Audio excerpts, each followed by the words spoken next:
Dit is donderdag die 11de Desember. Liewe broers en susters, liewe kinders, dis so lekker om jou te mag groet in die mooi naam van ons Here Jesus Christus. Ons is steeds besig hierdie hele week met die onderwerp innerlike genesing wat ook kom deur skulderkentenis en belydenis. Gister het ons opgehou rondom die tema se fynere detail dat daar is sekere blokkasies, versperrings wat maak dat mense nie so maklik vrymoedigheid neem om skuld en sonde na die Here toe te bring en selfs teenoor 'n geliefde of 'n medemens te erken en te bely nie. Ons gaan vanoggend op daardie trant voort wanneer ons vir mekaar sê, wat sou nog versperrings kon wees? Ons kyk vanoggend sommer net na 'n vinnige 3 verdere blokkasies wat maak dat ek nie sommer na of die Here of 'n medemens of 'n geliefde toe gaan en sê, "Skus, ek is jammer, ek is opreg jammer, ek is reg jammer, vergewe my nie." Wat is dit wat ons verhoed? Wel, partykeer dink ek, is dit 'n swak selfbeeld. 'n Swak selfbeeld maak dat ons soms dit nie kan waag om eerlik te wees oor ons eie foute nie. Ons wil nie oopmaak sodat ander kan sien hoe ons werklik is nie.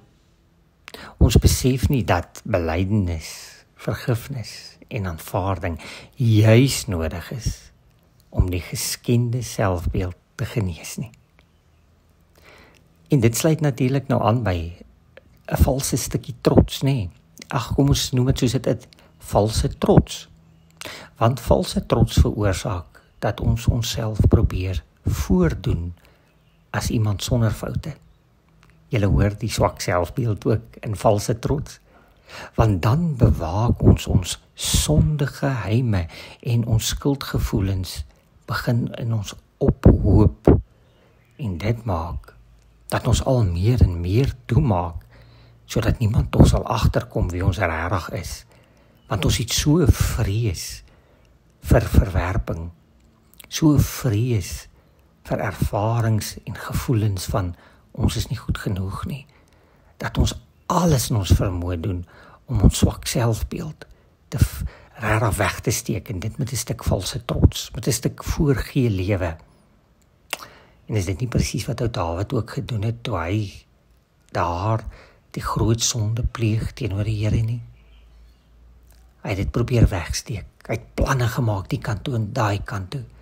Hy het planne gemaak en net dieper en dieper in die moeilikheid geland, totdat die Here die profeet na hom toe gestuur het en gesê het, "Ek weet, Dawid, ek weet."